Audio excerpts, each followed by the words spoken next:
It's not your fault.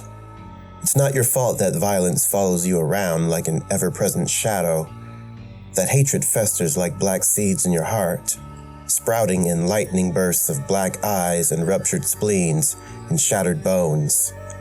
It's not your fault that I crawled under my bed in mind-numbing fear, tiny body convulsing in dread-filled sobs, the music so loud, deafening, sounds of fist against nose and bone-curdling shrieks of fear. I understand that, Father. It's not your fault. When Mom crawled under the bed to protect me, to comfort me, it wasn't your fault that you dragged her out. The barrage of heavy blows to her fragile skull still so vivid in my mind. Bone against bone, blood mixed with blood, a childhood fading so rapidly, replaced then by an empty void. And when the violence expanded, when my bones and my body could suffer the unjust penance, weeks and months in and out of hospitals, always those damn slippery stairs, always a bully at school to blame, always a car accident, always a door that suddenly closed in my face. Was it your fault then? No, it's not your fault, Father. I see that now. The fathomless depths of my scars, the knowledge that Mom died drowning in her own blood, all the fear and torment and inhumanity, and still, it's not your fault. When did the demon creep into your soul? When did it take hold?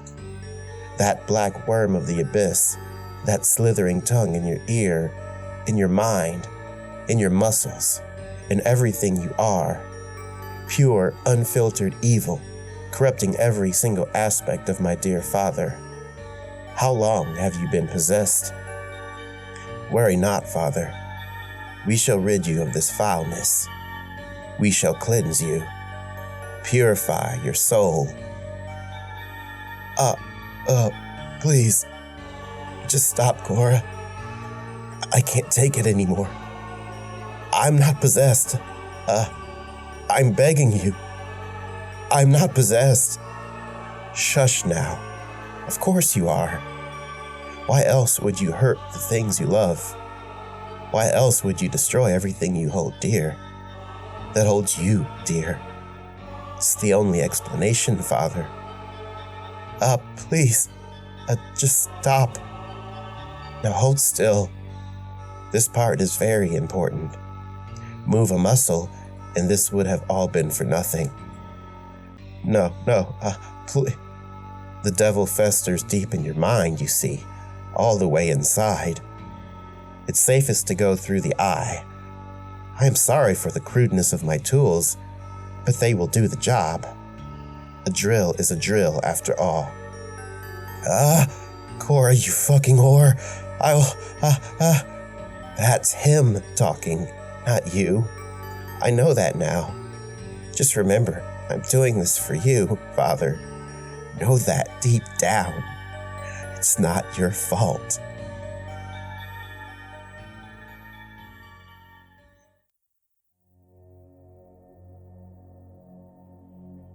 Did I ever tell you the story about the zipper girl, Donna Martinez? Oh, it's such a good one, too. Donna had eyes like a mandolin, complex and dry. She smiled like a monsoon, whatever that means, and her hair had the wavelength of filthy light. She was special, is what I'm getting at. So when she disappeared, the whole town was in an uproar. I remember the night we found Zipper Girl vividly. Cold air, warm beer, tepid cigarettes, chilling in Dan the dog's car. It was Dan the dog's dog Danny, the guy in the back seat that we sort of knew but never remembered the name of, and me. The moon shone bright like an overheated Ouija board, and we were all wasted on some pills the guy in the back seat offered us when Dan the dog pulled into the parking lot by Fletcher's Peak. "Hey, what's that?" I said. "What?" Dan the dog asked. "I don't see nothing." It was definitely something. A girl. I could see her up by the peak, all wavelengthy hair and monsoon smile, except she wasn't smiling. And she didn't have hair anymore.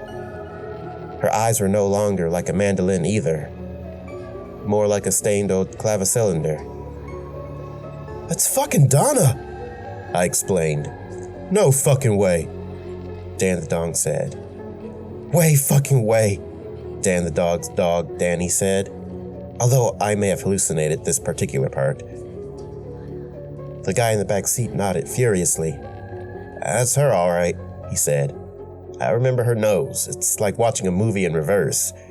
You don't understand shit and it feels deeply unsettling, but you can't stop looking at it. We all nodded at this astute observation. While we were busy discussing her reality-defying facial features, she had slowly sauntered toward us, and all of a sudden her reversed movie nose was squished up against the window like an inquisitive Eiffel Tower. Please unzip me, she mumbled. I opened the door and it suddenly struck me. She was naked. All natural. Her bald head reflected the Ouija board light from the moon with some intensity, and somehow that made me more uncomfortable than anything else. Unzip me. Look, I can make excuses all day for what I did next. I was high, wasted, Brahms enlist. I should have questioned it, but I didn't.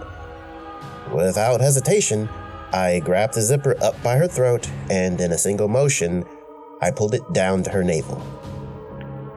It's the sound that still haunts me. Can you imagine? Organs and blood slumping out of her like sludgy meat river, one on top of the other.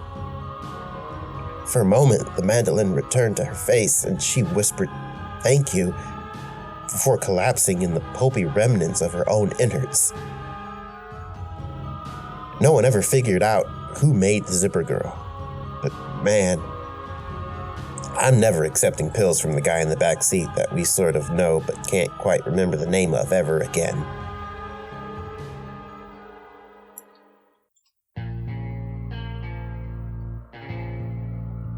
I'm looking for someone to take care of my beautiful baby boy. He's well behaved, probably around 7, dirty blonde hair, 1 tongue, 2 eyes, a head, and a neck. I suspect he was born with legs and arms, but I can't be sure of this, as he might have grown them later. He goes by the name of the End of the World, but you can just call him Isaac. You can feed him, but he does not require sustenance most days. He'll eat the scabs off your wounds, or the loose skin hanging from the edges of your fingernails, or any old part of your body, dead or not, should the need arise. He bathes himself regularly in various liquids and generally doesn't smell. That is to say, you'll get used to it over time. By that I mean you'll learn not to use your nose around him. Cellular memory, I believe they call it. He does not talk back, or indeed talk at all. He might attempt to signal you with his eyes though, so you'll learn quickly to recognize the sound of them dangling against each other. Please do not let him wait. He will not hesitate to crawl into your mind. He is such a sweetheart though. He will sit for hours just staring at you, eyes touching eyes. Should he suddenly slither away, please let him. Do not attempt to follow or restrain him. Should he bring home friends, I'd suggest leaving the house for a bit. The sounds can get pretty intense. He'll clean up after himself, but I wouldn't be around for that part either. You'll slowly waste away, but that's okay. It's natural. You don't need your organs on the inside. That's medical propaganda. Lies. They work just fine on the outside too. Black boils shaped like screaming faces on your skin? Perfectly manageable. Quite becoming even?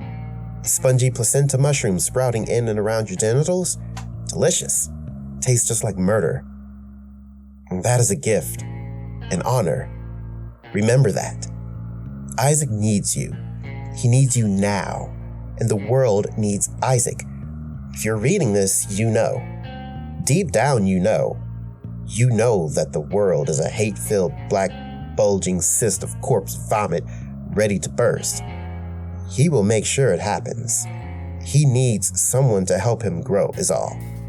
It's a small price to pay, wouldn't you agree? Your body, your sanity, your life, your soul. He sees you now. He feels you. The moment you internally processed his name, he became aware of you. He wants you. Do not be afraid when he comes. When he one day slides into your bed, let his tongue caress your eyes. Let his eyes caress your tongue. His oozing pus flesh will feel strange against your skin at first, but with time you will not only accept it, you will come to cherish it, to love it. Please take care of him until you no longer can. Thank you.